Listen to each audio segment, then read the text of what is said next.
que alobaki la zongi moki. Donc juste quand la partie juste la partie parce que les enfants de Dieu ont été touchés. Mais par la grâce de Dieu, bisoto komiti wana et tout est le banzambe kana mokie otoyebi et chef coutumier simba mipe abongoli motema.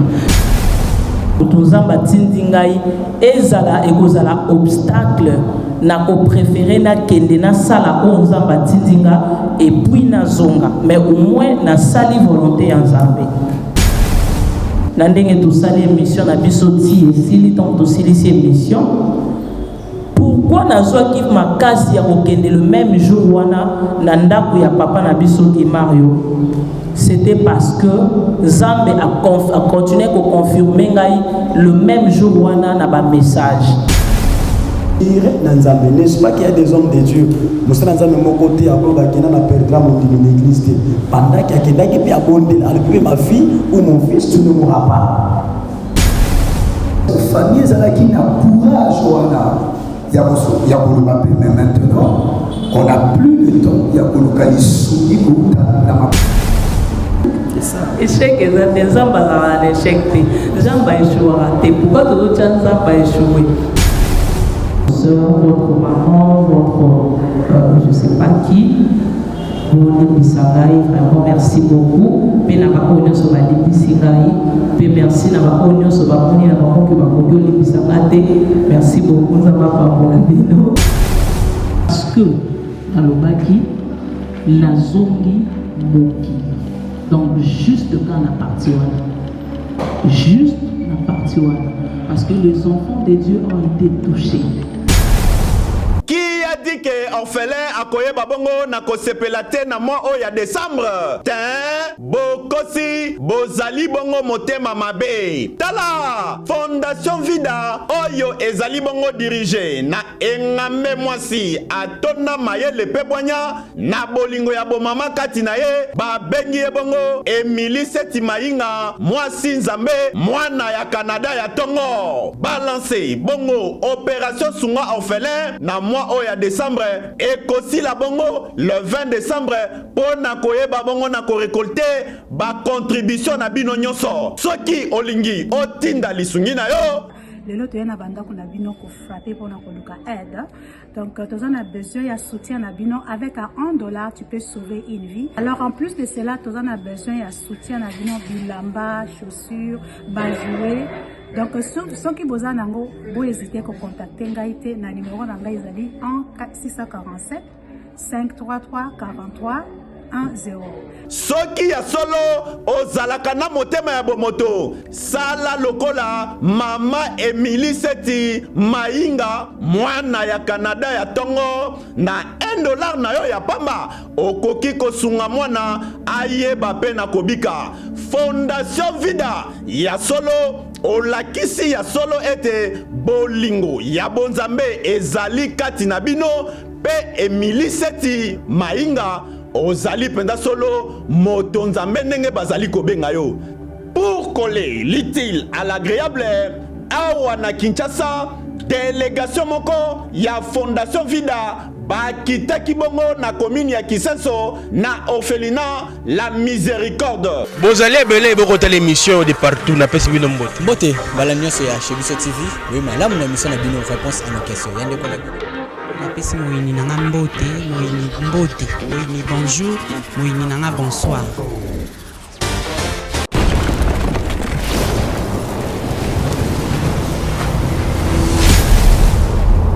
Chebiso Télévision, chaîne oyo ekokani na yo.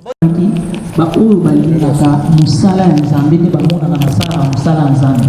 Ba oyo bazomona ndenge nazo se battre mpona bilenge basi lokola ngai babima. Ba oyo bazomona bamisala tozosala nazokende ba village construction ainsi de suite bobimi na balabala évangélisation ba maman ba papa ba yaya ba leki ba ndeko. Alors les bandeko ça va pas passer parce que bon on a musala auto ça la bandeko bazo bongwana et puis koko ma excuse koko ma tino na village et sika o wapi ba pasteur ya minene o bazana pasteur pébélé pasteur adjoint bakotinda bakende osala mission bazokoma bisika wana te ke non chef coutumier azala touché bateya chef coutumier sango malamu pour que ase repentir bazosala yango te.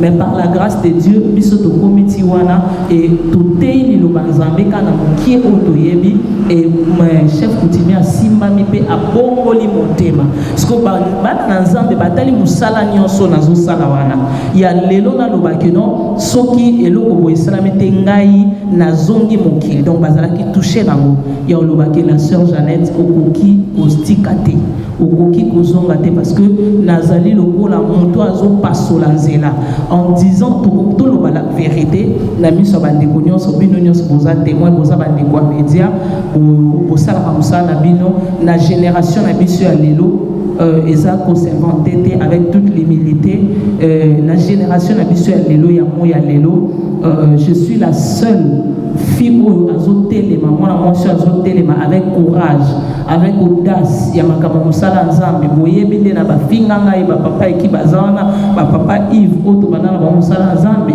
bato bazofinga ngai nazozala emilie bazoloba de n'importe quoi mais natikaki te na se focalizaki na mama nzambe nalobaki na kosala na etala vie na ngai mpo na mama nzambe et na continuer qui marche na ngai peu importe injure et lelo biso nyonso tomona ndenge ezopesa baresultat na nsima mokongo na ngai tozomona yango. Alors nazali mwana mwasi oyo azwaki courage wana siko batala mwana mwasi yango na mosala nyonso asali aya koloba tout d'un coup que azonga lisusu donc bazalaki choqué na chokaki bango. Voilà pourquoi je m'excuse pour ça. Merci beaucoup parce que le pardon te comprendre l'histoire enfin sans sa pardon. La deuxième leçon, peut-être j'aurai l'occasion de faire la troisième leçon prochainement. Question pour plutôt comprendre prophétesse Jeannette. Tout ce qui s'est passé tout autour de Kindaki, j'aurais appris que c'était au monde qui a mon moto. Selon l'orientation, on voit qu'il n'y a pas un Zambé. Alors, est-ce que tu peux nous expliquer qu'est-ce qui s'est passé réellement? On ne se trompe pas qu'il y a un message à Sikou. Il y a un message qu'on a fait ça qui pourquoi interpréter et monter pour qu'il tombe sur le pasteur Di Mario ou bien ils allaient qui ont mon le monde peut monter là Ibana Kizaki il y a mon yomo par sentiment n'a courage là parce que ça quand même courageuse yomo s'est décidé qu'il n'a aucune une de faire tout y va parce que mais là pour relater qu'est-ce que c'était quoi au juste. Merci beaucoup. Papa allait au Kanakinga Lelo. Franchement, question yo. Naïbi que papa Ekibumba aza journaliste. Mais non, la question to répondre à mon angai na ye. Pour ye mutazo me mamukumba makambo nyonso ye mutazo en tête. Ya makambo yo. Je pense que papa Alain a évité sur vous à satisfait pour olinga na répondre à la question.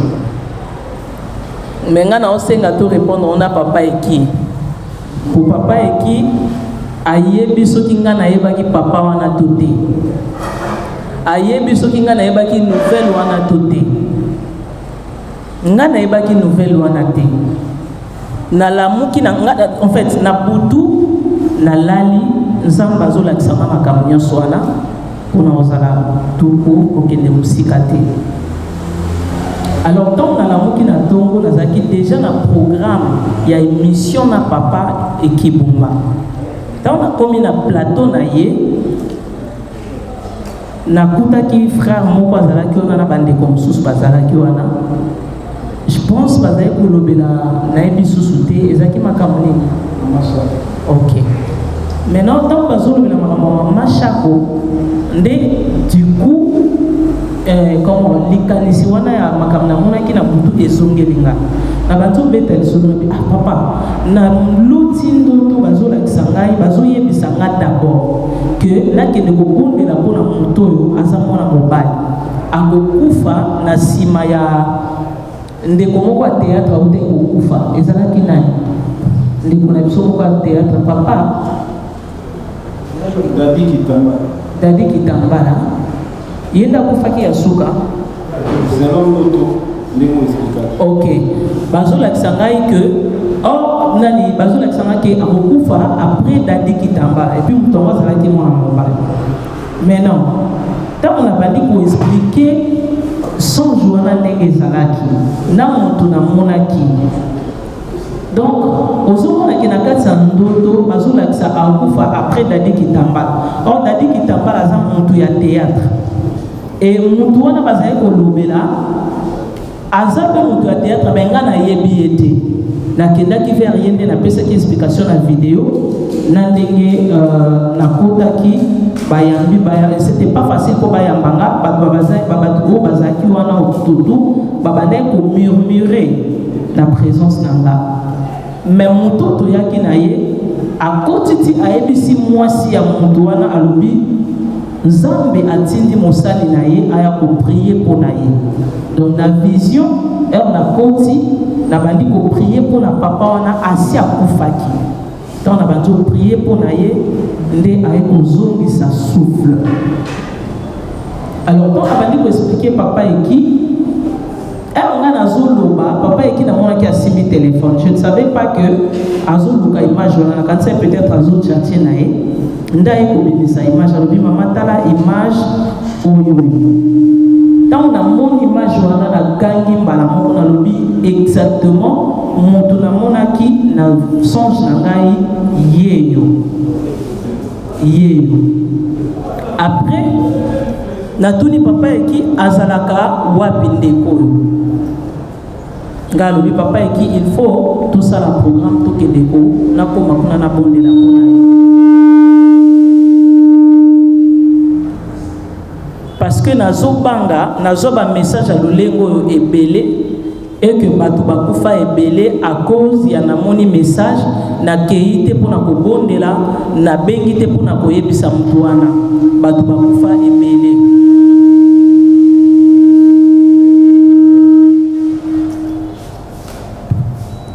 y compris na maman na ngai moko. Donc natikala déjà na somo wana ya koloba ke soki na moni message pona mutu nzamba tindi ngai ezala ekozala obstacle na ko préférer na kende na sala o nzamba tindi nga et puis na zonga mais au moins na sali volonté ya nzambe. Tant na sololi na papa eki esili na ndenge to sali émission na biso ti esili tant to sili si émission.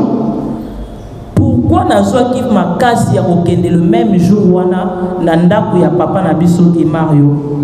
C'était parce que Zambe a continué à confirmer le même jour wana na ba message à l'impossible ça qui tant on a ebisi papa eki à la image ya mi balé tant to sili émission to bimi nazokota na mutuka mbala moko ndeko mosoza na téléphone à bandai kotala soki na ba Facebook na ye aye komona publication ya papa na biso ki Mario balakisi akufi et ça la nga ekutu vertige papa eki aza témoin aza wana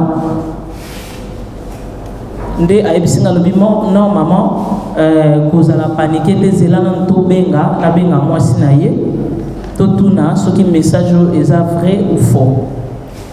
Alors nde papa eki ko benga maman na biso tango ayebisi ke non eza message ya lokuta na yebisi papa eki non o eza déjà message. Donc Nzambe azolobela ngai so na wumeli na tarder to ko risquer na koya lisusu na même situation ya makambo esalama liboso na vie na ngai ya ke Nzambe apesi nga message na ke de prier pour na mutu wana na kete et mutu wana kufika ko. Donc Nzambe apesi nga message na bondela pona mama na benga mama na ngai asalaka nini AVC na benga na distance Nzambe apesi ngai na bondela pona ye na yebisa ye a confesser. Mais nous avons un banga. Alors, maman n'a moko akufa. Et dès que nous avons papa qui a habité, il faut que nous prier pour nous. Donc, on a déjà un message à maman pour kufa. Na jowana ndenge to aki kokende to komiti na ndaku ya papa. Alors, tant to komi, c'est là ne veut pas dire que ndenge bomona ki na ba image ndenge batobele baloba ki non bokomi eza lokola mutuka olamuki na tongo o démarrer mutuka o chauffer mutuka na ko kotimba moko démarrer quand vous simizelo okende non non non bozala kité bokoki oloba makambo boyebi te et puis boza ko affirmer yango ce n'est pas bien tant tokomi to bondeli to silisi prière na biso to exhorter après avoir exhorté ndé na bandi ko prier pour na papa na salaki ba déclaration wana na bonzoto te parce que makambo nzambe makambo musala nzambe mutu moko te a proclama kalobi ngai nde na okende boye kosala service so na komi wana na koteya vers boye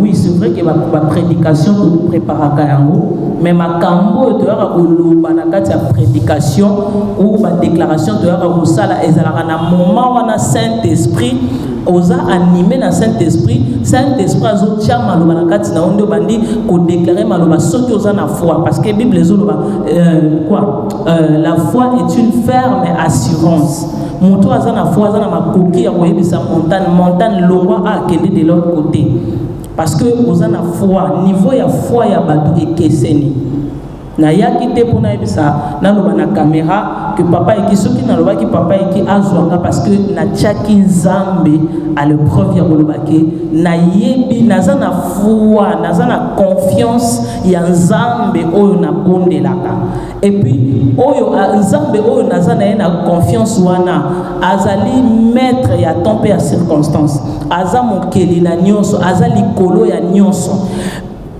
zongoka na angle tozwaki te biso nyonso toyebi ka ya papa Guimara balobi ke ndere na ye basukaki makila ezali kobima na mututu et tout sikoyo lolenge ya niveau ya malade ya bongo okendeka kotelema oloba pamba boye soki oza na nzambe te parce que moto akokangola malade ya bongo ezaka nzambe moto akostope hémorragie wana ezaka nzambe moto akoki kokangela oyo mbonge etosa ye mipepe etosaka ye ezaka nzambe donc nazalaki na foi na nzambe oyo abengi nga ti lelo foi wana ezali ce n'est pas que esili non foi ezali nazalaki na foi nalobaki yango avec conviction peut-être mabe ezali que tant nayaki koloba nazongeli mokili mais pour la foi pour na makambo nalobaki j'étais animé par l'esprit de Dieu donc bref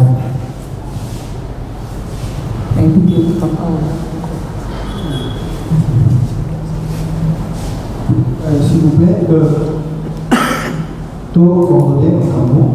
les questions sont posées par la prophétesse. Mais les hommes de Dieu qui sont là, sauf qu'il y a quelque chose que tu peux ajouter, on ne posera pas la question à une personne.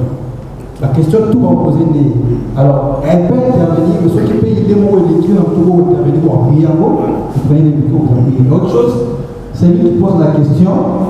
Si tu te sens pas vraiment satisfait, nous avons un autre, tu as tout le souffle au légal pour qu'on ait d'accord au éclaircissement. Donc, quand on répond, chaque nous doit poser une question à savoir, à une personne n'est pas satisfait. On peut répondre. Alors,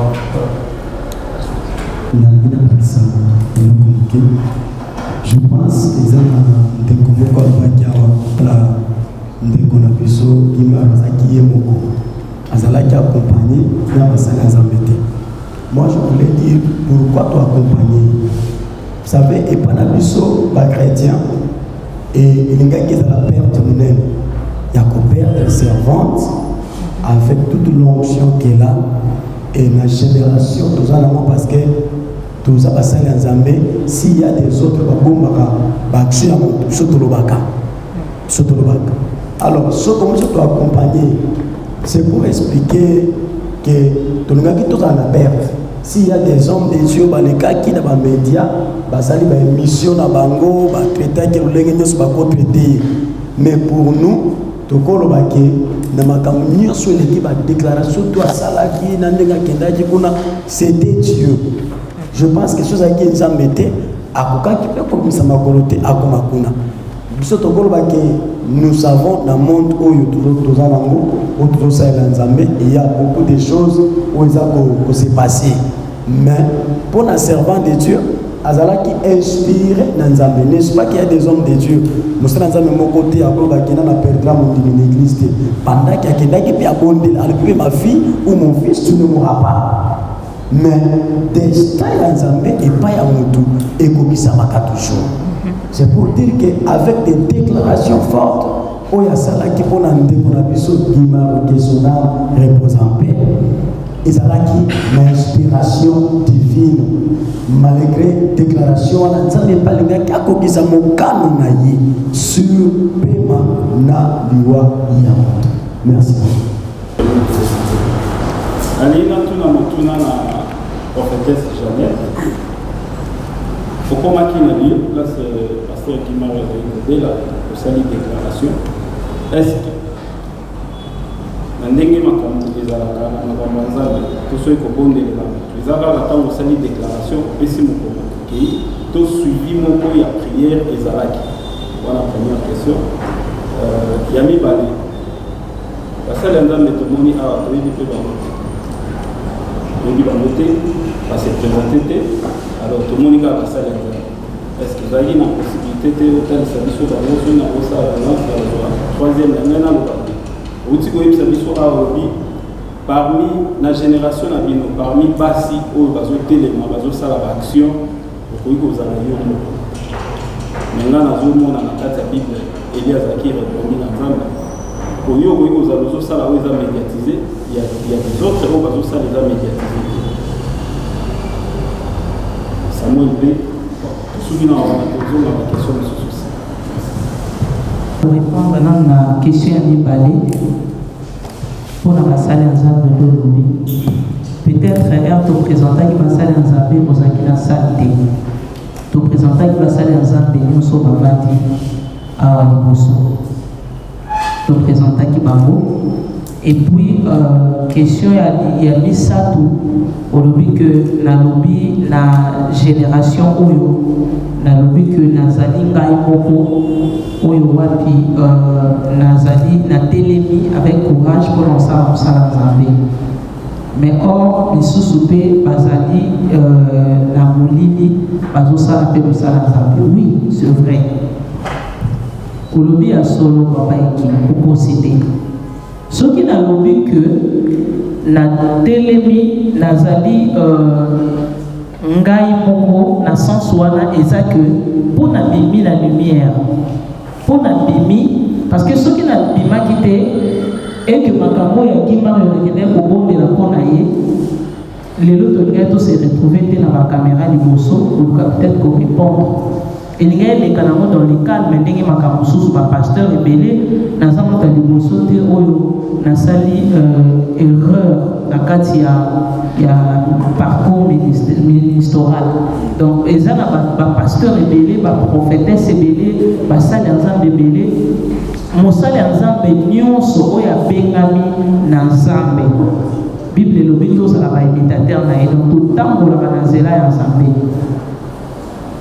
Nzambe ye moko azala humilie, biso mpe il faut accepter l'humiliation. Parce que l'humiliation est un boulevard de père na élévation. Donc, ce qui est là, ndenge pa oyo bazolo bakenaza humilié, ba oyo bazolo bakenza pa bwakisi ezolo bama parce que naza ya média.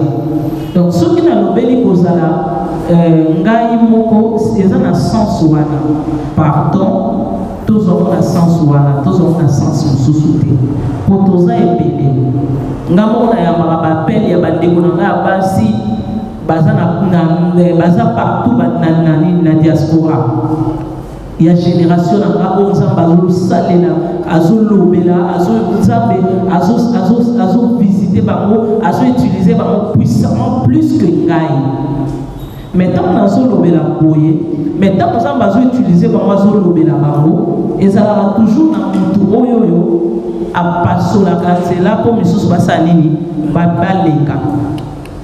Donc tant qu'on a lobeleli na sens wana et ça que nazali fi oyo moi elenge oyo wapi ntango nabimi na média bato bazali kotraite nga na bandenge na bango prophétesse akanga basuki prophétesse azotya baboucle d'oreille prophétesse nalakisi bato ke non mosala nzambe elingi oloba te ke non il faut ozala soki ndenge nini te nzambe abengi ngai nde nazali na ozala hypocrite te nzambe aponanga ndenge nazali nazosala mosala na ye ndenge abengeli nga ntango naboyaki nazonga nasala makolo ya nzambe nayebisi na osala mosala yango te parce que tala ndenge bato bazoloba sur ngai agangela ye ngai bisinga telema kende kosala mosala na tindi yo peut-être bato bazomona nga na caméra baomona ngai nde as prophétesse atie maquillage ntango mosusu ezalaki plus ke oyo nasi bozotala baimage bozomona baimage ya bafoto na nga kala bomonaki nazali kose maquille pas possible. Or nzambe ayebi ke mwana na ye aza brisé mais bato bazotala nga lelo baomonaki naza brisé te mpo amoni nga na tie crayon oyo mais peut-être crayon oyo nzambe alingelaki nga natika nzambe ayebike natiki yango donc oyo ya lelo eza nango eloko te parce que tozobondela nzambe nabengaki aza nzambe inachevé te donc so abandi likambo na ye akomaka nango ti na suka et lokola mpe na ngolu ya nzambe apermeta tomona kofaire visiter biso enfer séjour de mort tomona bato oyo akangaka kitambala na mutu atiaka maquillage te asalaka nini te mais okutani ne na enfer ozomitu nazosala nini awa mais mokili yango eza compliqué nzambe donc nous vivons par la grâce. Et question ya liboso papa eki alobaki ah ok suivi merci suivi soki ezalaki ouais c'est vrai que tant tosala mosala nzambe mutu na mutu aza na ndenge na ye akoki kocomprendre makambo aza et puis ntango likambo ebimaka ekomaka oyo asalaki boye te ndenge nini falaka akende nango boye ntango akende kobondela fale suivi ezala ozomona ntango nzambe apesi yo message ozotambola na nzela okutani na mutu moko nzambe alobi bondela mpo na ye obondeli mpo na ye c'est fini oleki na ozela esili ntango nzambe alobi telema kende ntina ndako na ye kende kobondela nasali oyo nakosala nake ntina ndako na ye nakei nasali prière na nga et maintenant qu'est-ce qui s'est passé papa eki eza question na yo eloko nini s'est passé tosala ya prière na ndako to na hôpital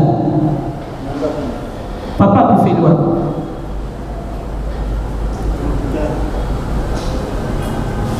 je pense que tu as une réponse plus sérieuse. Merci. Je vais considérer quelque chose.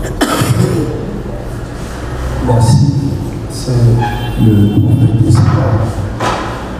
La Livina Nazona qui est la question il y a papa qui par rapport il y a suivi. J'ai entendu ici Moussakoli Alobi Tanoubakomaki la première des choses où il s'est passé qui Batouabantakinan pour mépriser arrivé là. La seule. Deux. Pour que Moussakoli à côté à quel prier, il a fallu papa qui a sa logo la où il y a un côté à Bomisatera pour Moussakoli à côté. Alors, ici, moi je crois qu'on ne répond pas à tout ce que la prophétesse a fait, mais nous répondons à l'Église. C'est l'Église qui est choquée, c'est l'Église qui est touchée, et il y a des hommes de Dieu qui font des lives, qui font des directs, parler, dire, pour ne pas et puis, ce sont les toyés pour la ligne, parce que, tous autres, il y a la ministère, il y a voici. Nous savons que la femme a le droit d'exercer le ministère. Parce que la Katia Nzambe et l'apôtre Paul dit Moba Yazate, moi si Yazate. Tant que Saboya Koti a prié, à Saliba oracle, a déclaré. La prophétesse a dit qu'elle a réussi un message. c'est un message prophétique. Avant le message prophétique, il y a la prophétesse. Et ici devant, il y a l'accomplissement de ce que la prophétesse a déclaré. Mais dans il y a un message, puis il y a accomplissement, il y a un temps qui est à l'intérieur. Or, dans il y a un temps, il y a ce que nous devons savoir. Par règle, nous savons que il y a un temps où nous savons les pesani, puis accomplissement.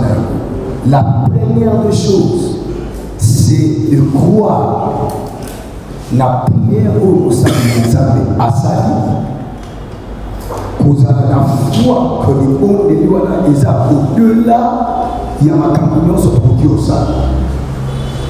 Deuxième règle, c'est quelle règle?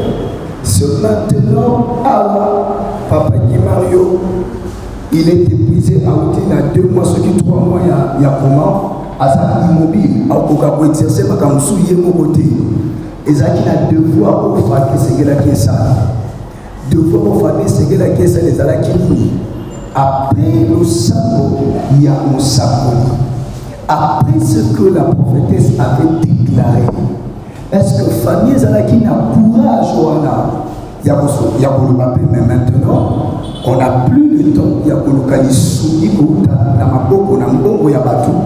mais de rester sur la foi de la déclaration que la servante de Dieu a faite.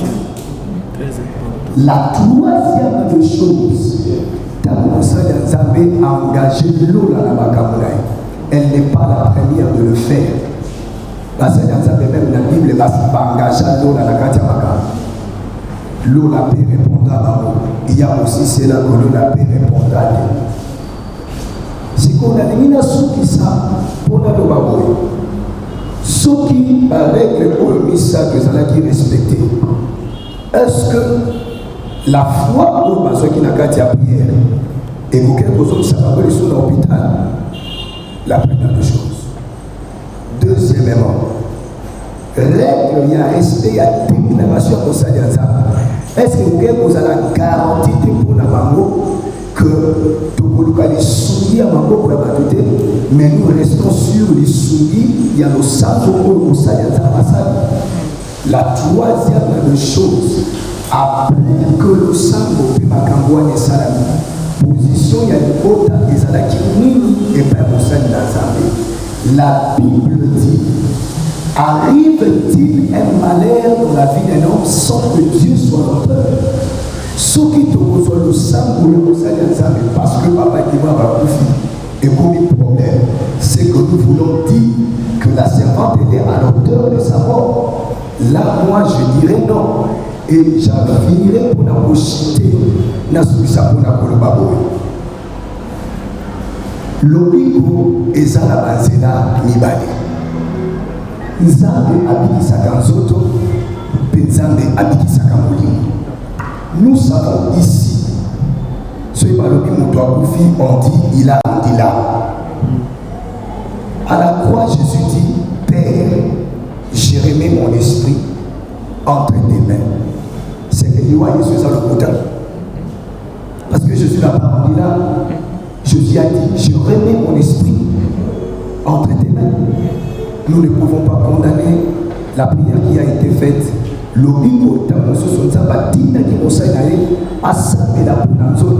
Mais pour que l'âme soit sauvée. Amen. Et moi je crois le travail a été fait. L'âme est sauvée et le corps est dans le repos. Que Dieu bénisse. En fait, question dans les questions des observations. Mais pas de la conférence, là, maman a dit, la conférence est retournée autour du pardon. En français, on dit qui s'excuse s'accuse. Est-ce que vous reconnaissez que ça m'a fait quelque part et à nous c'est un pardon? Tout, vous allez l'en ressourcer. Deuxième question, c'est par rapport à Yomoko ministère. Et voilà, il y a un bâtiment à côté là. Je ne crois pas côté là. Est-ce que Yomoko, vous voyez qu'il faut déterminer le ministère pour dire, est-ce qu'ils ont appel dans toute vocation? Je crois qu'il éclaircir Batou sur toutes les rumeurs et les aussi. Merci. Je voulais demander aussi dans le temps de Dieu d'être bref là. Merci. Vous avez parce que pour vous, ça peut finir la question.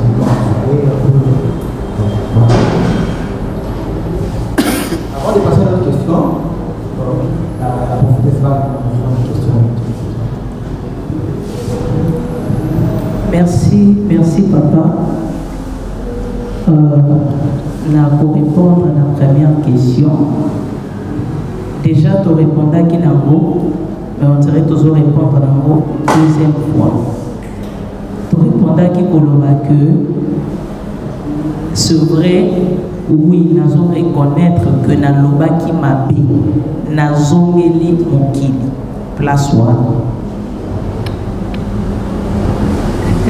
Papa est satisfait. Les lecteurs s'éclaircir. En fait, déjà sur les propos, il y a besoin de la matière et la utilité. Déjà sur la déclaration, il y a déclaration à dérision sur l'homme. Est-ce que c'est ça qui m'a bêté maintenant? Non, déclaration à ça qui m'a bêté. Parce que au poser question, il y a pourquoi pardon. Le pourquoi il y a pardon dans l'aïe. Mais il y a déclaration. Parce que déclaration, qui n'a pas foi dans Zambie. Les papa ont expliqué tout à l'heure, biso toujours dans la monde charnel, toujours dans la monde charnellement, parce que tu es belé na biso, parce qu'on a pas na bonzoto. En réalité dans l'homme c'est l'esprit. Mais pas de lit on va comprendre que non. Et c'est là qui mon salaire en zamba les cas à pour de la bonne papa pour que mon lit mon aïe et ça l'a sauvé quelque part. Peut-être dans la prison, na minute on a na moment ya nini azaki na makasi ya kobondela te ou na moment on azaki pe na besoin de soutien à prière parce que même nous autres on est affaiblis mais mon lit mon aïe ezalaki n'a pas intercédé mais il avait aussi besoin de nous. Alors le Saint-Esprit azaka songi ndakepe ko simba basali ya Nzambe pour que tout y a tout soutenir ensemble spirituellement la prière. Donc c'est un peu ça. Ministère Nagaï, oui, Ezali tout. Oui, exactement. Merci. Question à la Bosso, les amis. Je suis d'abord chrétien. Je sais que Dieu n'échoue jamais. Dieu n'a jamais échoué et il n'échouera jamais. Donc, en tant qu'homme de l'esprit que vous êtes, Zambie a la commission omnipotent, omniprésent. Que vous est-il arrivé pour qu'on à niveau à couper sa prophétie, ton message, et puis le message on a fait ça échec. Et puis deuxième question, que tirez-vous après cet échec? Une leçon qui est sur l'échec ou sur le message. Parce que le gars est le bosso, ils ont un message, moi, il y a un cas, on peut s'en informer normalement, est-ce que et là, on suit le message au PSA qui est pour qui ça m'était. Question à l'émotion, c'est qui Dieu n'a jamais échoué, Dieu a échoué jamais. Et puis, il y a une commission omniprésente, omnipotent. Vous êtes homme de l'esprit. Répondez-moi la question qu'on a eue, parce que pas de bébé, pas tout ça. Pas une chose aux autres qui n'est pas un prophète, pas un pasteur, tout le monde sur le monde, mais Dieu a tout le monde. Les autres tournent autour de moi. Parce que quand on appelle ça un message, après ça a la confirmation, la affirmation. Après ça a la bâtique. Message Oyo, ceux qui nous ont limité, nous copions ça et là, et donc moi ça, la quoi, un message. Qui vous est-il arrivé pour le message de Bino Kézana? On a échec. Merci. Merci. Tu sais que la papa micro pensa pour question de eza pompe. Papa le meli maman molimo. Si qu'on a tout sur la maman molimo, bon na pesi Nzambe merci pour le que vous avez dans molimo, vous avez mwana na Nzambe. Si qu'on est tout sur la maman molimo, au la xanga ba preuve au yomoni na molimo ndenge message, ndenge prière wana échoué.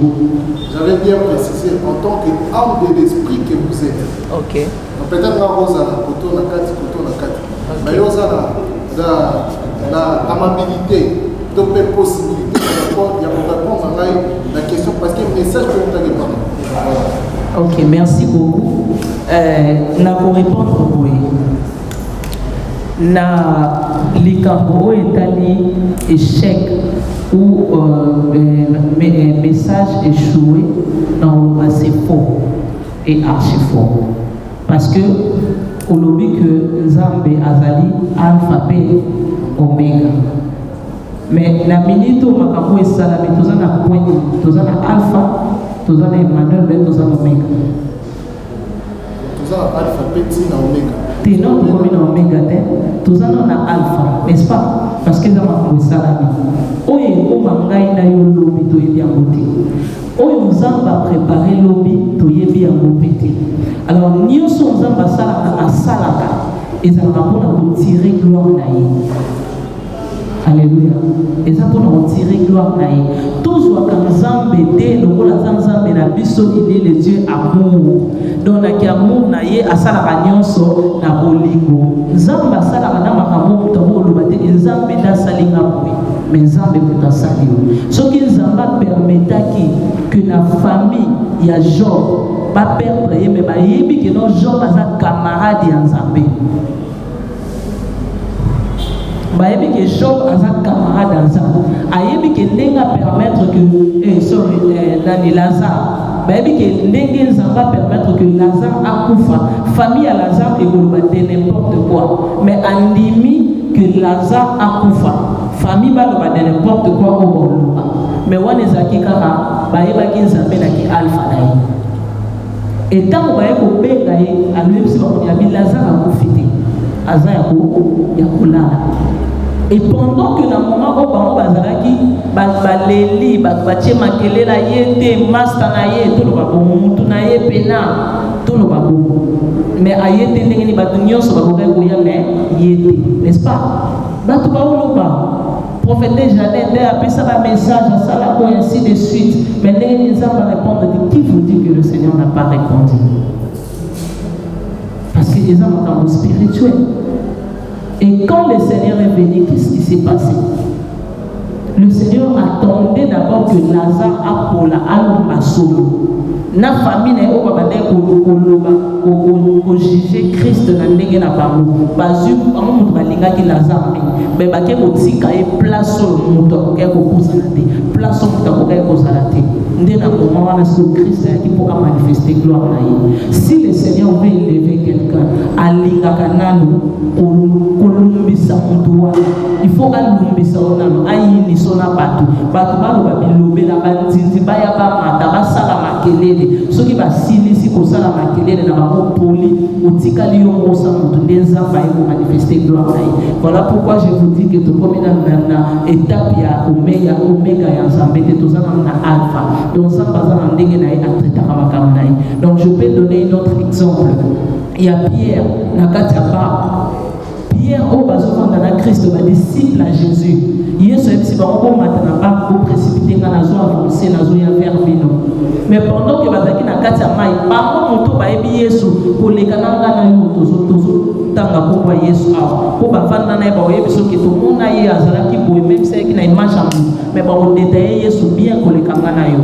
Mais ba moni Nzambe na musika ba koki ko comprendre te bazaki na révélation te ya ko ba ki wana Nzambe ba bengi na ba bengi monstre, c'est ça. Babengi monstre, fantôme. Babengi Yesu fantôme. Mais mutu ko benga fantôme wana ba mona miracle zo sala. Ba mona ba puissance ya Nzambe. Mais babengi fantôme pourquoi? Parce que bazaki na connaissance pour qui? Parce que spiritualité n'a pas ezaki na mûreté. Pour ceux qui bazalaki na spiritualité mûre, balinga ba comprendre que non c'est le Messie. Donc Nzambe ayaka na ba casquette na ye. Ko kansate ke Nzambe oyelo ka nelongi ya azo rayonner na gloire. Ako yelo pe nelongi ya fantôme. Donc elongi ya fantôme on ngelo ba ke likambo ko Nzamba ko tele msongo liboso na eza likambo eza c'est-à-dire que eza insupportable mais image Nzambe ye wana. Cela ne veut pas dire que non, ils ont embêté. Le rôle à papa qui m'a confié le rôle de message et ça les pour aider sans embêter. Non, nous avons une image à fantôme. Et tant qu'on pousse un epsilon, oui, c'est moi. Nani Pierre, le Seigneur, si c'est toi, ordonne que je vienne là où tu es. Nous avons un epsilon. Nous avons un epsilon qui non dégazo yawana au zétanel sous. Mais à Zanzambe, à quoi peut vous permettre que non dégazo ya vers ye asina. Mais atiki na koya vers yewana tant oiseau ya bible zo ba non tellement que mon bébé les qui makasi mon bébé wana ba vent wana ezali ba leçon ti ya batu ba lo makaka batu bazana ka pona lo bazana ka pona ko juger mais le vrai moi dans Zambie à se focaliser. Qu'est-ce que le Seigneur m'a dit? Le Seigneur m'a dit de venir. Il y a Azali mon bébé. Ayo mon bébé za makele la bato bangi na ko banga nanda zindi. Après comme ganga sous Seigneur sauve-moi. Ngana zinda kité. Makele la bato zindi c'est ngate. Na moment où bato lo banga na zo seka. Na moment où bato lo banga na obondela. Nzamba lobi na je vais tirer ma gloire. Donc Nazaki na kimia pour oser la tête a expliqué au début que Mobali Nazaki tellement monté fallait que la Mobali place là qui Mobali soit passé ici au monde est-ce que tant oya au matin c'est chez tout monde les camerounais Nazaki bongoté au monde ne goûte silika qui t'a na sele na ma bête Nazaki pour une zone sebo au monde na Mobali moi sur bien ma femme tu as raison d'accord je te pardonne c'est bon on avance. Donc on doit avancer. Voilà, deuxième question, c'est là qui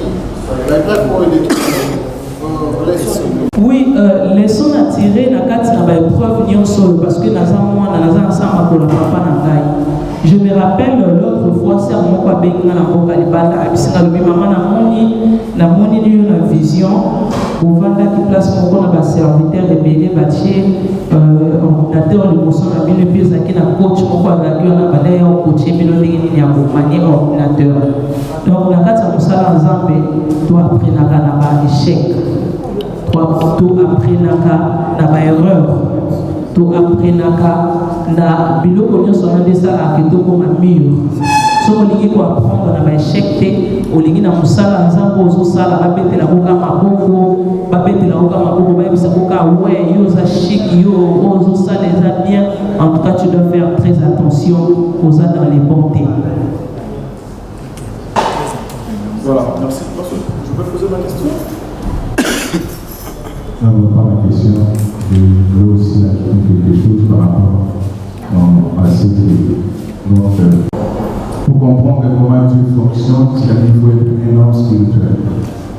Jésus a dit à la femme samaritaine, l'heure est venue et il est déjà venu où les vrais adorateurs adoreront le Père, l'Esprit et la vérité. Et parfois, ce que nous faisons aujourd'hui, fléchir les genoux, élever les mains en haut, ouvrir la bouche pour parler, croyant que cela c'est une adoration, mais Dieu ne voit pas cela, mais Dieu voit ce qu'il a à l'intérieur. C'est-à-dire, si l'intérêt de Dieu n'est pas fait, c'est alors que la personne qui a été appelée pour exécuter la volonté de Dieu aura des problèmes avec le Seigneur. Donc dans ce monde, ce que nous devons chercher, et donc les chrétiens, surtout que je parle, ne pas être trop vite à condamner certaines personnes aussi longtemps que vous n'avez pas encore arrivé à traverser ces épreuves. Il y a certaines choses que le Seigneur peut permettre. Le Seigneur vise son intérêt, mais les hommes visent aussi leurs intérêts. Alors il faut chercher à prioriser les intérêts de Dieu et non les intérêts des hommes. Peut-être que la volonté de Dieu à ce moment n'était pas que son corps se rétablisse et qu'il devienne comme il était auparavant. La volonté de Dieu était peut-être autrement. Parce que dans tout ce qui nous arrive, Dieu a au moins sa volonté qu'il cherche à poursuivre dans la vie de tout être humain. Et parce que notre volonté est basée sur la chair, et nous voulons les choses se manifester telles que nous les désirons, parfois quand nous disons Seigneur, que ta volonté soit faite, c'est-à-dire dans nos esprits, nous avons déterminé de quelle manière la volonté de Dieu doit s'accomplir. Or, la volonté de Dieu ne s'accomplira pas de la manière où nous avons présenté, où nous avons demandé, mais cela va s'accomplir selon sa pensée. La pensée de Dieu est différente de nos pensées. La Bible dit autant le ciel est éloigné de la terre, autant mes pensées sont éloignées de nos pensées. Qui sait si à ce moment, notre papa, peut-être que sa marche sur la terre ou la fin de son existence sur la terre n'était pas en conformité avec la volonté de Dieu. Dieu a dit à Adam, le jour où vous mangerez ce fruit, vous mourrez. Alors il faut acquiser si Dieu était menteur, Dieu a échoué, parce qu'on voyait encore l'existence d'Adam et Ève.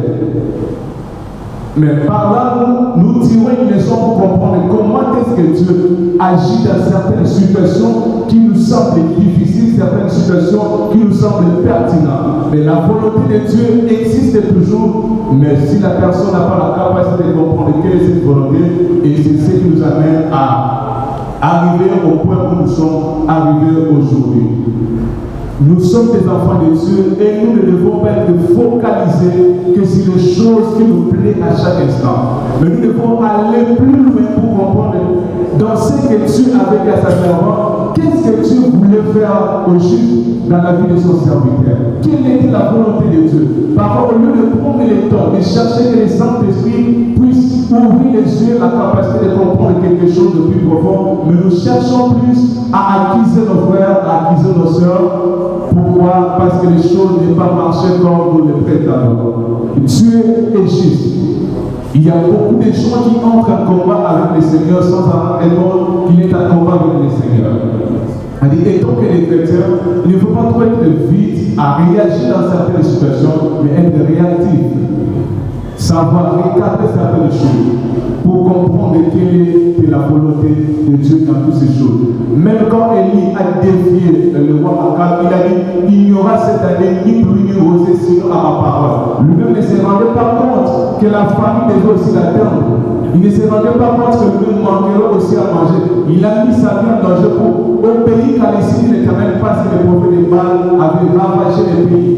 C'est-à-dire les hommes de Dieu, les chrétiens, les enfants de Dieu, nous devons accepter à relever certains défis. Vaut mieux que j'échoue, mais que Dieu reçoit la gloire à ce que j'ai fait. C'est ce qui est très important. Merci. Demander aux serviteurs, l'âge du bilan, il faut comprendre que aux la public, je suis peut-être dans la chrétien. Ceux qui vont quitter la chrétien, parce qu'on dit dans la zone et ça peut être un peu ouvert. Tellement que la déclaration était terre à terre, elle n'était pas trop spirituelle. Voilà, quand à recevoir à niveau de alors, ce qu'on fait au niveau des femmes, on a une très spirituelle, il y a des autres qui vont rester dans l'attitude de incompréhension, vous voyez. Et ça peut être un peu aussi terre à terre pour pas tout ce qu'on appelle se retrouver. Parce que conférence de presse, les années qu'on va pas comprendre, c'est pourquoi vous avez appelé tout ce monde-là. Ceux qui vont tous comprendre, après, les gens n'ont pas compris, c'est une perte. Voilà, donc on passe à une question, il n'a pas une dernière question. Après lui, il y a une autre question. Après, voilà, il y a deux questions. Après, on va voir comment on suit. Bonjour. Bonjour. Bonjour, maman. Bonjour, papa. La première question, on a besoin de s'adresser au allié, notre maman, prophétesse Jeannette. Depuis tout à l'heure, quand on a une intervention, il y a un serviteur de Dieu. C'est comme si il répondait à ma question, eux, aux rumeurs, ou dans ma camboyo, le serviteur de Dieu, qui dans ma télévision. Par rapport à la compréhension jusque-là. C'est comme s'ils sont en train de répondre à la douane. Mais tout au début, lorsque vous avez commencé votre point de presse, on va dire que vous pour se justifier. Vous avez commis qui dit ça. Et pas il y a pas dans les examens. Bah, Bétisama qui li bakou pour que n'a pardon. Mais pour est-ce que aussi éclairci vous êtes venu répondre aux serviteurs de Dieu au Balékaki ou bien au Yékosenga pardon pour la erreur de Salemaki? Voilà la question, il y a Liboso. Yami Balé. Dans la Bible, maman, il y a tellement beaucoup d'exemples où les bons dieux à Salaba miracle. Est-ce que c'était important pour vous les jours-là, comme vous étiez remplis? Il y a cet esprit, comme vous qui de prendre seulement l'exemple il y a vie passée dans lui. Que ce qui est le lot, Abikitenga, dans une vie, dans la sur ma bélo, la banaki, est-ce que vous regrettez aussi des fois votre vie a passé? Est-ce que votre vie a passé à tout moment que vous avez servir mais ayez la carrière dans mon tour? Si réellement vous étiez rempli, il y a Saint-Esprit. Parce que de mon appel Zambé, à ce que ça, Balazar, mais la maladie, à Tika qui est non. Donc, réponse merci. Merci, papa. Et Bombani, Eza Molili. mais oyo esi ebibi eza lisusu molili te ekomi pole soki na regretaka vi na ngai ya kala ndenge natika yango soki nazaka na posa ya vi na ngai ya kala ndenge natika yango je pense que eza pratiquement impossible napesaka ba témoignage nalobaka sur vie wana ya kala ndenge ezalaki mabe nalakisa bana na nzambe ke okoki kosala yango te bilenge nabenga bilenge basi boya tosalela nzambe botala makambo na bandaye kosala ndenge ezalaki boyeboyebo. Je pense pas que je pourrais dire ça parce que bible ezoloba soki balobi bayebisa bino makambo basalaka na kuku bokosala nini bokosepela na bango te. Donc soki ezaki na bomba yango te seke eza so makambo ya kuku te ekomi makambo ya pole. Donc moto aza na pole aza moto azotambola na nzambe, moto aza na pole aza moto azotambola na kati ya lumière. Comment est-ce que nga moto nazotambola na pole naza na kati ya lumière naobimisa makambo na sala na molili na osepela so na makambo kala? Non. Moi je pense que peut-être question wana avant de poser yango fallait kotuna est-ce que prophétesse Jeannette a moto yebié, est-ce que azanani, mais je pense pas que donc tout la prophétesse Jeannette azanani pour vie na ngai ezala étalé pour la gloire de Dieu. Donc réponse wana na répondre bongo.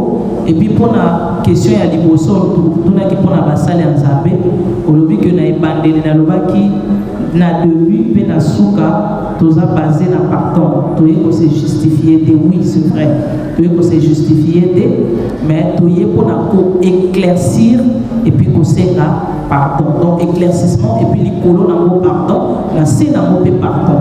Donc ceux qui basali ya nzambe bazo répondre wana ezali penser na yo tokoki jamais kopekisa yo penser na yo ndenge ozo penser. Eza ndenge moko pe na bato nyonso basali ya nzambe mutu na mutu ndenge aki kointervenir na ndenge na ye azwaki yango selon ye na bapenser ya mutu na mutu azwaki likambo selon penser na ye. Donc tokoki kopekisa bato bapenser na bango te mais ya mutu ya moboko ezali nde nalobaki likolo na biso toza na pardon na se na biso toza na pardon. Donc basali ya nzambe baza koéclaircir juste. Donc c'est un peu ça. Papa. Comme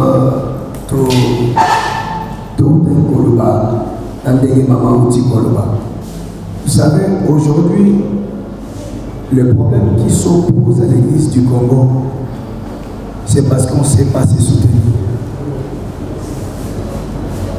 On ne sait pas se soutenir. Ce qui est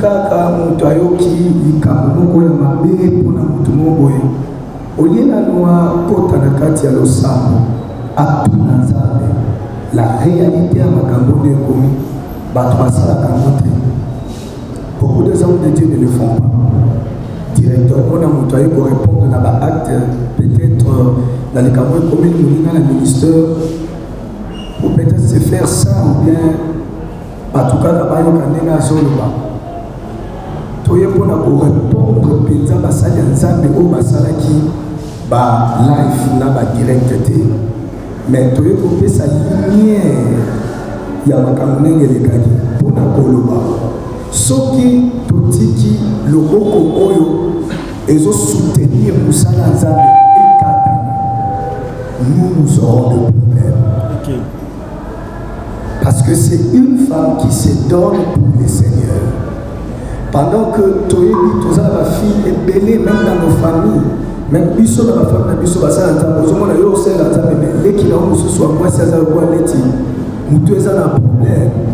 Mais quand nous voyons des femmes comme ça qui se donnent au Seigneur bazo soit makoki na bango bazana bazo tchamo na kati ya mosala nzambe, nous devons les soutenir.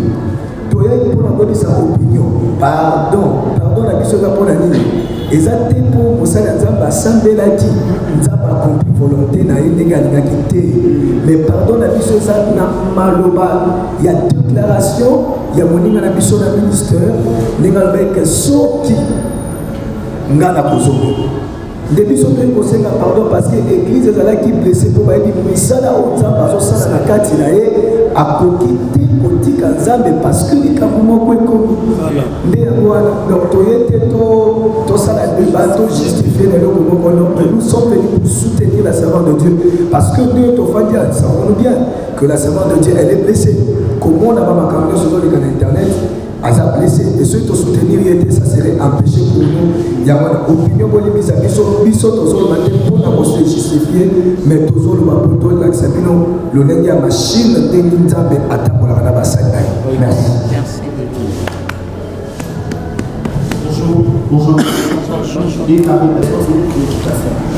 la Bible dit le bon matin de l'amour c'est le bon encouragé le monde a monté dans la poto pour bénir dans la Kinshasa à bénir surtout pas sur guérison par rapport à une autre chose autour de monde super important qui a oublié yo qui est dans la qui m'a pour finir na hôpital je ne sais pas prière à maman Jeannette c'est le cas uniquement dans la mais peut-être les pour mater parce que prière est sans frontière faut pas procéder dans la mais prière là guérir pour dans l'œil là dans prison de la machin et machin à part ça les gens qui ont préoccupation par rapport à bateau qui sont venus à Sima pas qui marre bateau qui n'a pas encore qui disent parce que bon c'est à Bango à Cocogne ça veut dire mais est-ce que maman Jeannette ça fait ça qui fallait qui marre directive que nous tous sommes à Sima la aide financière là topé moral là topé à porter un même force et pas qui marre ok non c'est un mode directif pour respecter pas le logo et tomber dans la échec est-ce que chacun partager pour le deux côtés merci de la l'exemple de vision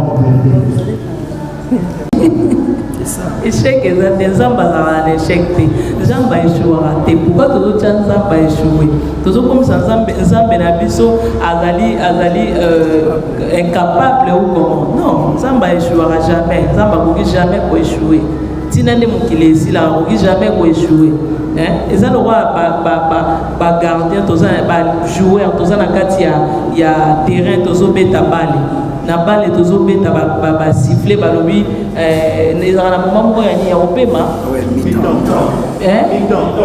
sikoyo pourquoi bolobake match esili match esili te tozokela lisusu match esili te donc na question papa na biso apose na korépondre boye soki oza na mwana na yo aza na kobota ya opération omemi epa docteur oyebisi docteur mwana na nga na ye na ye mpo kosala ye opération ok docteur azwi mayele na ye parce que aza nano docteur premièrement azali kondima nano na classe oyo atanga mpo akoma docteur nazolobela badocteur nyonso te nazolobela badocteur oyo ya badocteur ya solo azwi donc aza na confiance na ye par rapport à baétude na ye asala par rapport ya baexpérience oyo asala avant ke akutana na cas ya opération wana donc ayebi ke eloko oyo eza nango mokie na osala ngo ekosimba alors ntango boyebi cas ya malade azo assure bino na famille alobi ke bobanga te opération ya mwana bino ekoleka malamu sans problème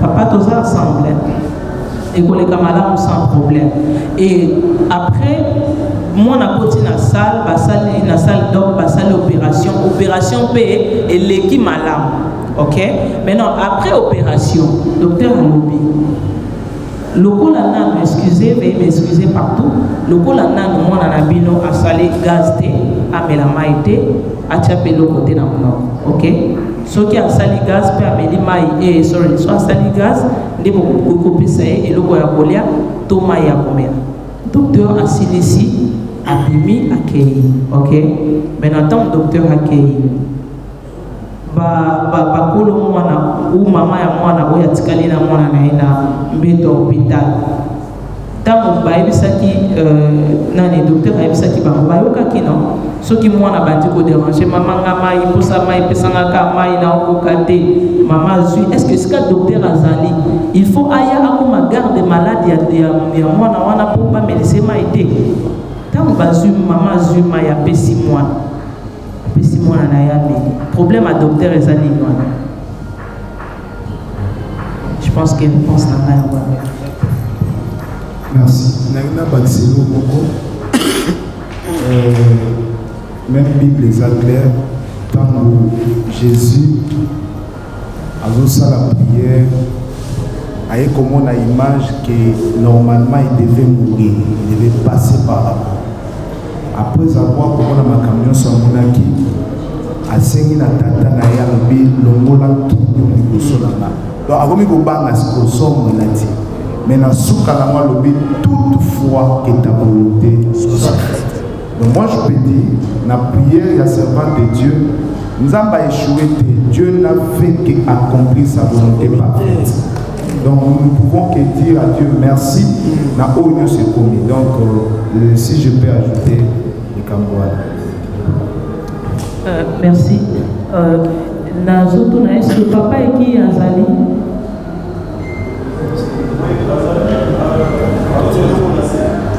Ok. Nakobakisa pe eloko oyo papa otoloba parce que yango mpe namoni ezalaki mpenza mwa makelele mingi balobi sœur Jeannette, prophétesse Jeannette, pourquoi est-ce que na makambo nyonso elekaki wana ntango osali prière osilisi, pourquoi olobaki te que la volonté de Dieu soit faite? Yango papa eki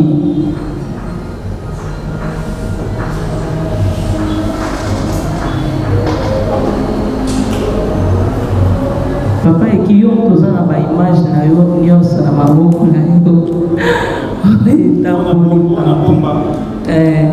oza na ba image na yo nyonso wana ndenge otala wana ndenge ozalaki sur place na ndenge otalaki yango. Est-ce que donc tosalaki prière na biso nalobaki te que la volonté de Dieu soit faite?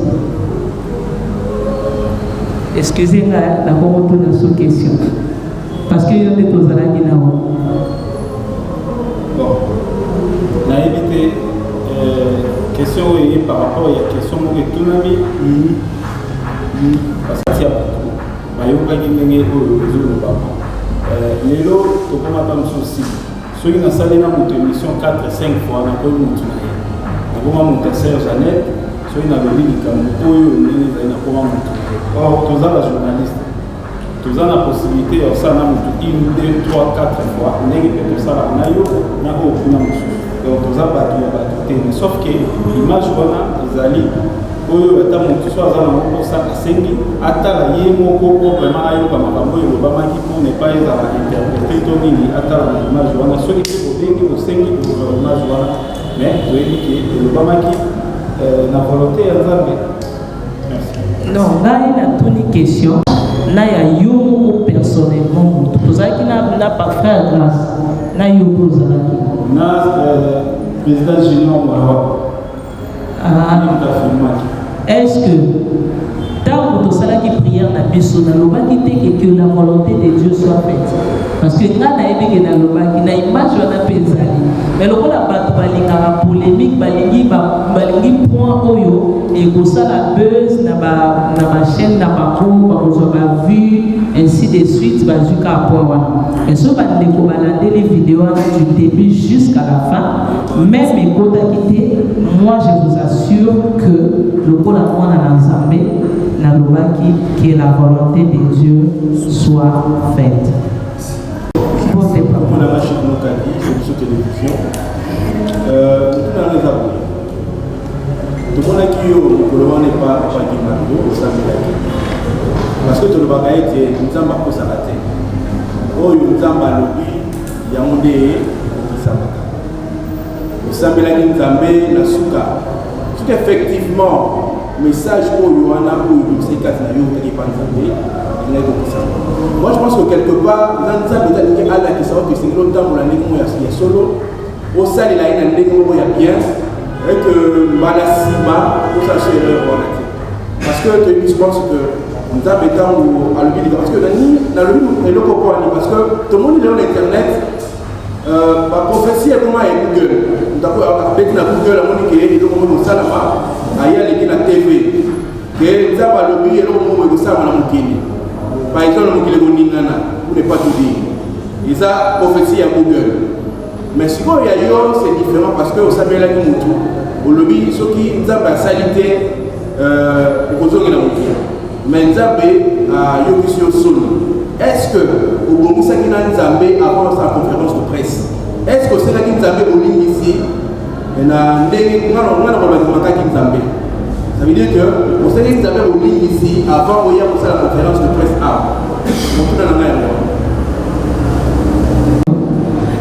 Alors, je ne pense pas que ceux qui n'ont pas pardon, ceux qui n'ont pas ceux qui peuvent pas tout et tout, na wewe kana kamera na baba moninga ndi na zawa na makapyo so eleki lakini ko sekanza be pardon non eza relation na nzambe na ye na lo baba makuteke ndenge ni na solula ki na nzambe pona makuleki mais na ye juste pona ko éclaircir na makambo to éclaircir awa et puis na ko senga pardon na moana ya na zoni okili.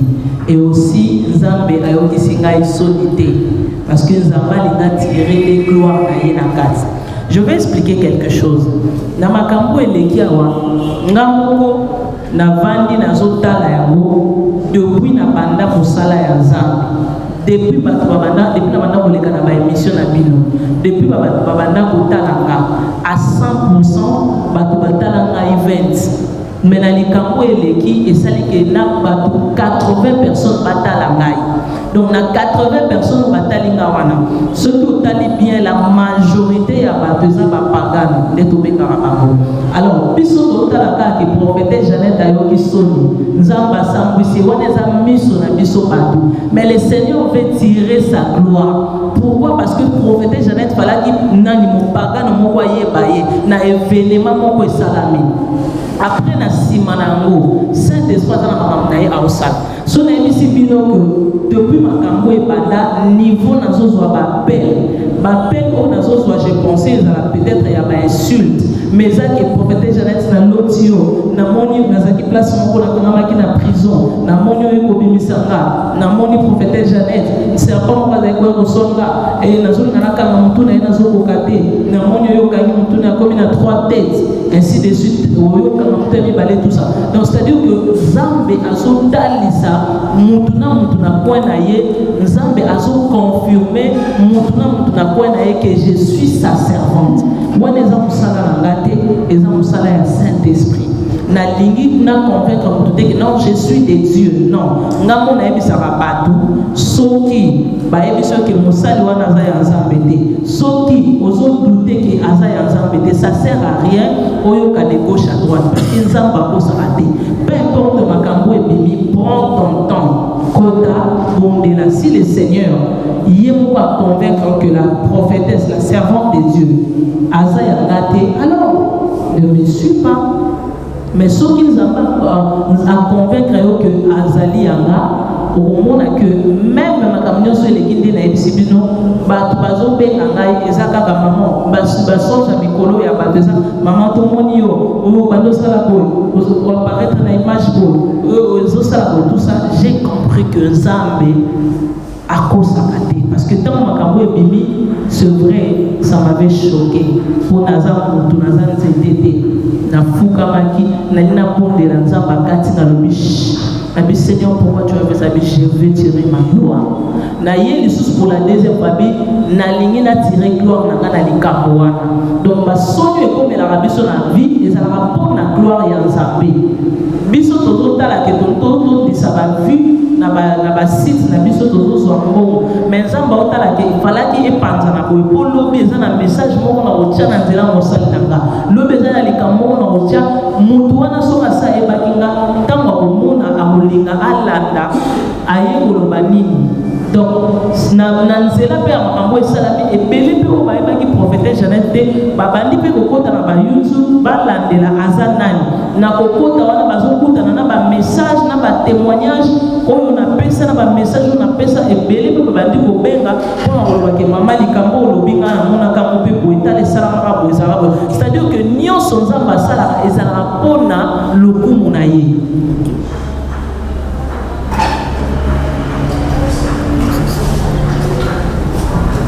Ok, nous allons aller à la question. À poser des questions, on va regarder la scène. Je suis le président de la télévision. Et puis, sur la question ou préoccupation, je ne sais pas, mais la réponse. Naïla là, on pose un peu réticence à répéter la question pour ne pas répéter la même question au niveau confrère, mon soeur, ou peut-être à précéder En fait, il y a là qui, plus, la moitié qui affiche conférence, marocaine qui m'a. Plus, il y a quelque chose de genre qui m'a dit la question, moi personnellement, Naïla, but, il y a conférence de presse au prophétesse pour Sali, et puis c'était mentionné au-dessus qui m'a. C'était pour s'excuser. La presse, toute la public, toute la famille, il y a qui parle de la famille à l'artiste, parce que le message de Sali, et Sali est pour côté. On ne pourrait pas dire que nous avons fait échec parce que nous avons échec. Volonté, nous avons parlé d'état décidant, que sa volonté soit faite, et ça l'a mené à l'outil. Là, c'était, je ne sais pas si c'est une question de préoccupation. Et les locaux, à part prophétesse Jeannette, pardon, au moment où la prophète, par contre, on a arrivé sur Maman déjà. Après, combien de temps, les médias sont à après, on se trouve distingué dans la prophétie, il y a un solo, dans la zopose. Et les lots, parce que nous avons une révélation, mais ça a été maman organisé qui nous a apprécié à sa manière. Est-ce que le lobby, celui qui a la question sur le message, n'a pas besoin de la communauté? Pour vous avouer, quand on voit que nous avons le pour le bateau, vous allez voir dans le bateau, dans le gars, pour ne pas ça, on va pas se faire pour tout le monde, les médias sont accueillis pour que nous soyons là. Et je vois que vous avez expliqué. Et au moins, il y a des choses pour la roue, on va la vidéo et pas que le même arrosage spirituel. Ils sont au moins en roue, ils ont un suivi à roue. Donc, c'est un peu ça, ceci là. Merci. Question à l'Iposo, au Bozaki, Wana, tu répondais qu'il y a déjà. Tu le vois qui est déjà petit à la conférence, c'est tu le vois qui est en haut. Et Zali parce que bandeko bazali kozelana bayoka na loba nazongeli mokili ndenge mama eshamoko alobaki alobi ososomi deja bakola na bacycliste mpo kuna ekangami nanu te. Donc bandeko bazali kozela réponse na ngai oyo mama Aisha alobi na place na bango ezalaki question ya bato ya bandeko na biso partout na monde. Et puis, ceux qui ont sali conférence, c'est parce que dans la carte, vous avez belé dans ma question. Les gens qui les ont dans l'équipe émission, l'objet dans l'équipe, l'objet dans l'équipe, l'objet dans l'équipe. Vraiment, les gens qui n'ont pas. Donc, il y a un mot préféré, et ça l'a appuyé. Et puis, réponse au tant qu'on pense à la banine, Nabino, Bandéconion, Soro, Baza, blessé partout, Bazali, Bayo, comme moins, des Kunabango, Négé, Aïko, Mikitsa, Mosona, Négé, Aïko, s'excuser. Et aussi, si on se s'opposait, et c'est là qui.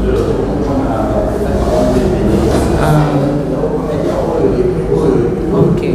Donc, en bref, si vous aurez encore le courage, il y a prochainement, là, il faut un message pour vous. Oui, il y a la question. Est-ce que vous avez le courage,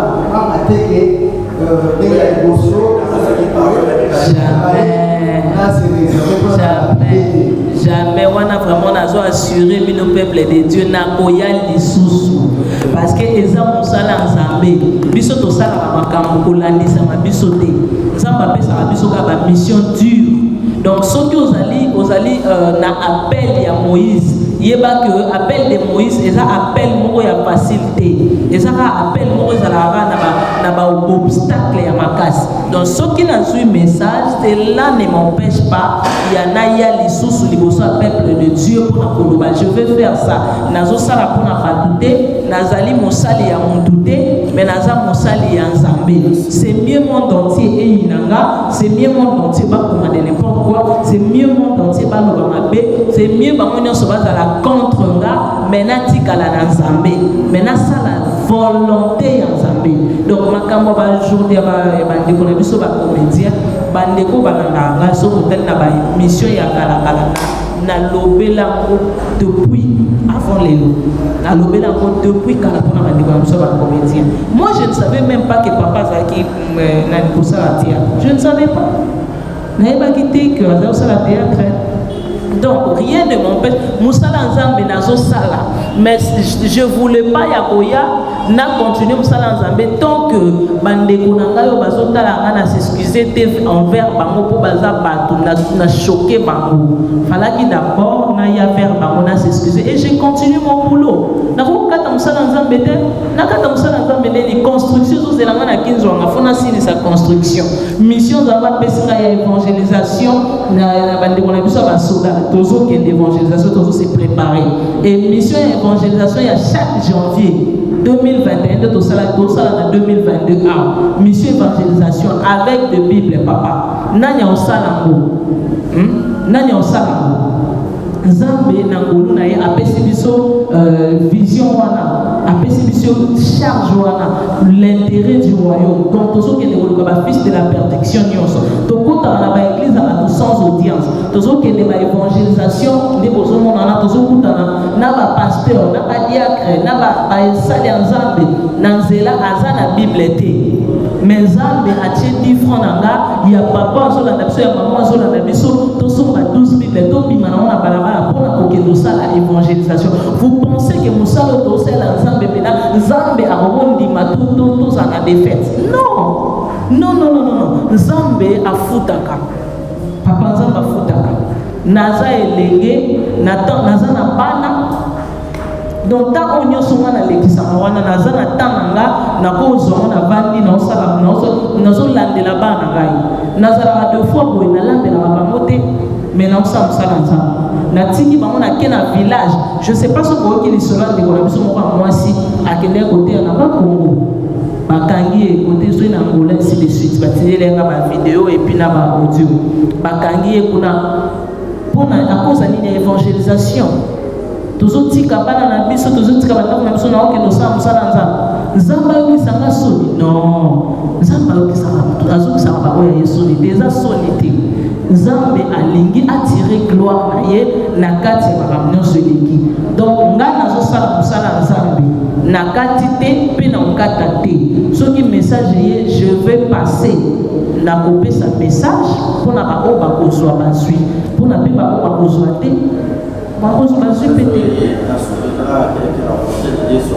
amen message ye to ya na deuxième conférence wana peuple de Dieu, nous allons charmer, les mille nous allons vraiment assister dans vos amis. Et c'est un peu de comprendre qu'est-ce qui s'est passé parce que c'est avec précision que la prophétesse nous a précisé comment que si cet homme meurt, moi je vais laisser puis je vais montrer la nation. D'abord, si c'était une déclaration, il y a une personne dans la Bible qui a fait des déclarations que la prophétesse. Si les hommes de Dieu sont là, ils vont se rappeler de Moïse. Dieu prend la décision d'exterminer le peuple d'Israël. Mais Moïse prend la même décision que le prophète. Il dit, si tu oses détruire ce peuple, allez écrire mon nom dans le livre de vie. Est-ce que vous savez ce qui s'est passé? Dieu s'est répondu de sa décision. Il a dit, je ne peux pas perdre Moïse parce que c'est un vrai homme de Dieu et il a la terre de Dieu. Alors si c'était en réalité venant de Dieu et que la prophétesse a fait des déclarations fortes, Dieu devrait au moins écouter l'appel de la prophétesse. Deuxièmement, je voulais comprendre, parce que le prophétique était monté très bas. Si ce n'était pas une vision claire, j'ai écouté l'homme de Dieu qui a intervenu de la prophétie à la police. Alors qu'on parle de la voyance, on ne voit pas tellement la foi de la Dieu vous a dit la pensée. Moïse a eu des âmes qui ont obéi à Israël. Basa 3 jours de marche à des heures, Bakoma Nakana. Nzambe wana baluki basali 40 ans na kati ya désert. Est-ce que ça l'est? Nzambe basali. Moïse oyo alekisi Nzambe soko exterminer peuple oyo longola kuko na bana buku abongo. Moïse akuti na ngomba azwi bapierre ya commandement azokita akuti Israël azokumba melabike. Atuni balali kumaza kuna Nzambe. kaka na levite bato pour s'exposer pour ce public, pour défendre la cause du royaume.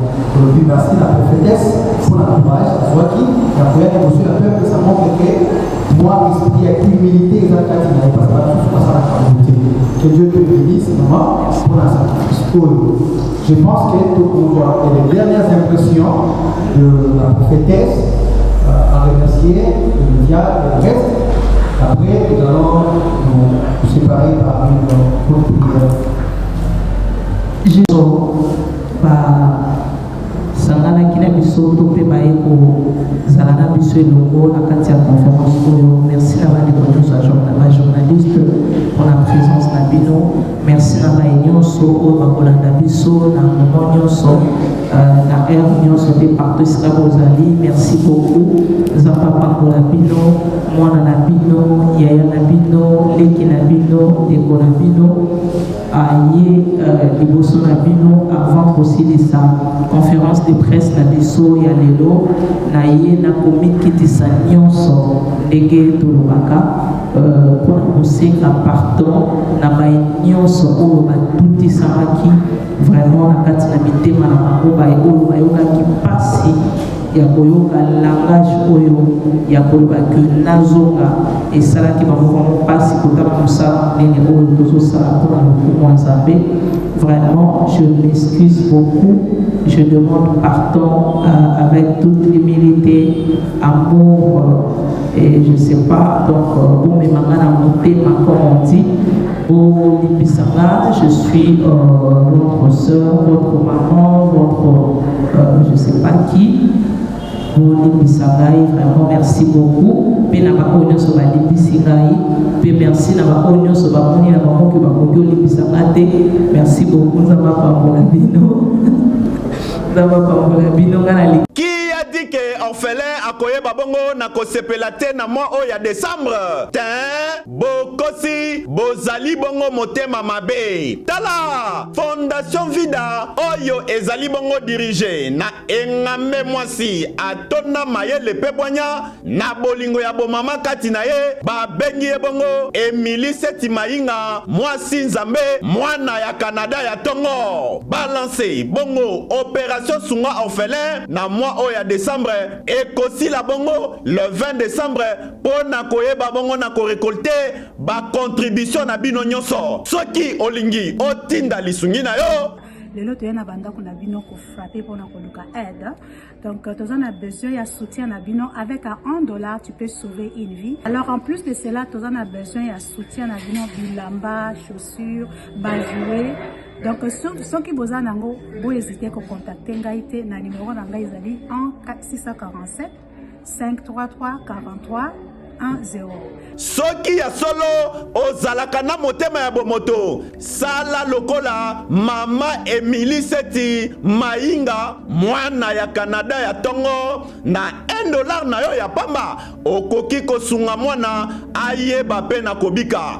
Fondation Vida ya solo olakisi ya solo ete bolingo ya bonzambe ezali kati na bino pe Emily Seti Mainga ozali penda solo moto nzambe ndenge bazali kobenga yo. Pour coller l'utile à l'agréable awa na Kinshasa délégation moko ya Fondation Vida bakitaki bongo na commune ya Kisenso na orphelinat